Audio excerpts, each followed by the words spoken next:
Enterrer le CO2 industriel sous la mer pour atténuer le réchauffement climatique, l'idée vient de Norvège.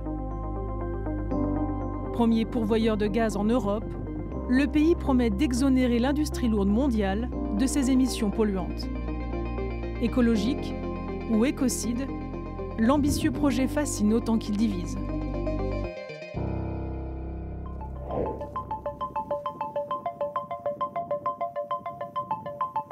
We are now at the Brevik cement plant. We are building the world's first carbon capture facility in a cement plant.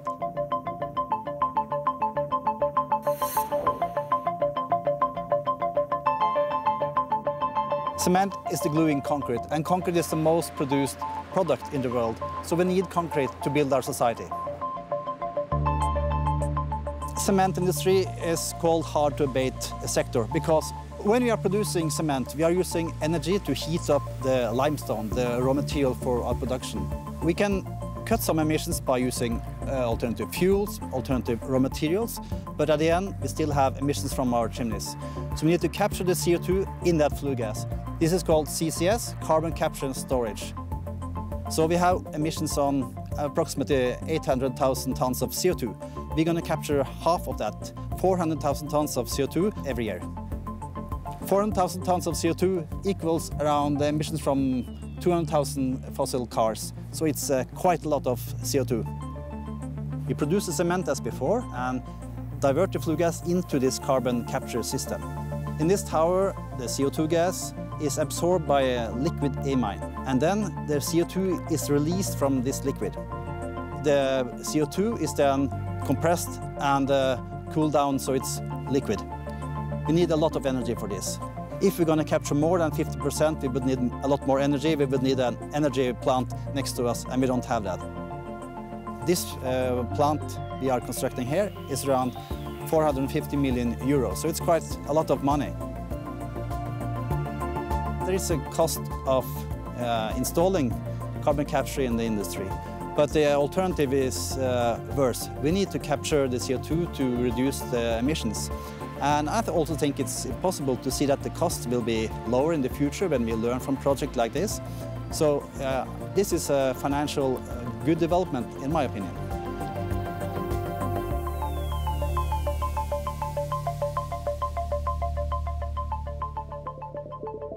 Pour se décarboner, l'industrie lourde parie désormais sur la capture et l'exportation de ces émissions polluantes, une aubaine pour la Norvège, pionnière du stockage de CO2 dans ses fonds marins.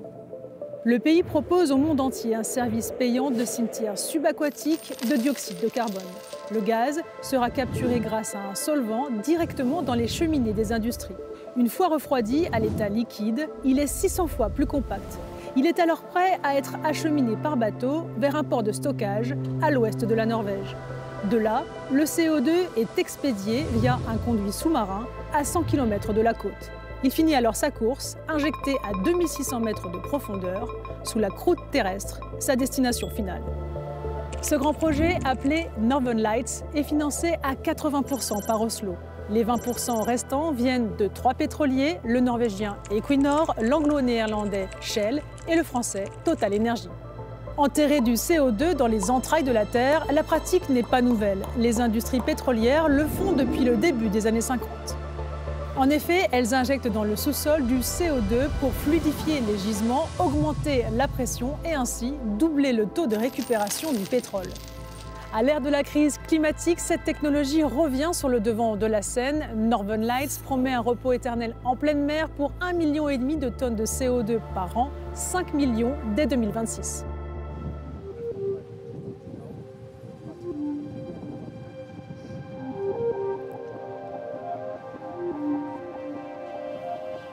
What I have in my hand here is a piece of rock from the Aurora formation where we will store CO2. But above it we have this waterproof rock which makes sure the CO2 stays in place. Here, Northern Lights are building the world's first CO2 terminal. Most places in the world you cannot do CCS because you don't have the geology. Norway, and more specifically offshore Norway, have the right geological conditions for storing CO2. That means you have a porous rock deep below the seabed where you can actually inject the CO2 into. And that is sealed by other layers of rock above it that keeps it in place. At a certain stage, you reach a pressure where you say, now we do not want to expose the rocks above our formation for higher pressure. And then we seal the wells, and then we will continue to monitor that field, that area, to make sure that we have control over the CO2.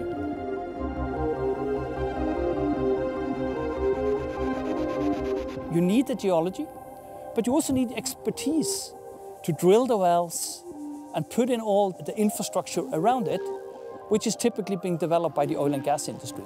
It is the French TotalEnergies, it is Shell, and it's the Norwegian Equinor. They each own 1/3 of this company. In order to bring the CO2 from where it is emitted, we can use a ship. But if there is a lot of CO2, then down the road, I think pipelines would be a very interesting alternative to transport large amounts of CO2. We have entered into 2 agreements already. First of all, with Yara, an international producer of fertilizers. And they have a plant in the Netherlands. We have agreed to take 800,000 tons per year of CO2 from this facility. I believe Norway can play a role to help EU with storing the CO2 that they have. And I believe that it can also be an interesting business for Norway as it builds on the competence Norway has developed over the 50, 60 years of oil and gas production.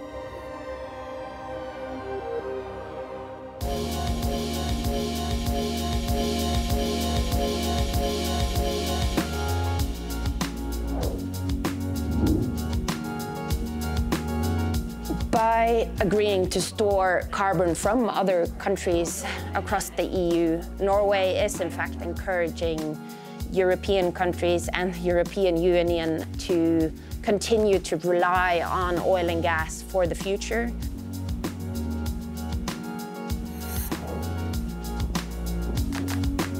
The project isn't that big. It's 5 million tons that they plan to store. That's around 10% of Norway's domestic emissions.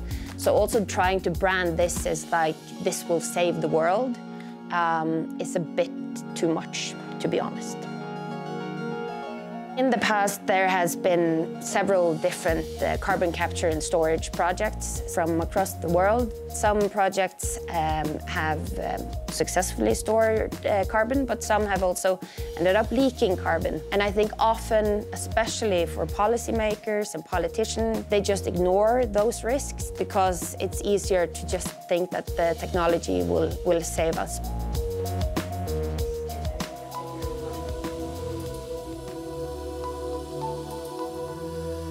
CCS used to be some kind of far distant dream some years ago. Somebody said it was science fiction.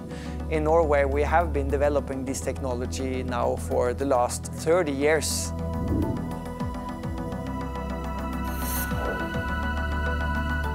Our Longship and Northern Lights projects will be fully operational already next year.